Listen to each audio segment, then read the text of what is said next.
我創作咗一部機，佢叫骰仔機。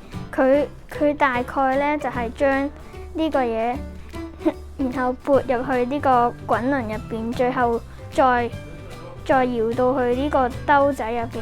我加上呢個嘢，因為咧佢原本係咁樣擺入去先開始運作，不過咁樣擺入去會好危險，所以我加多咗一個嘢，減傷人命傷亡。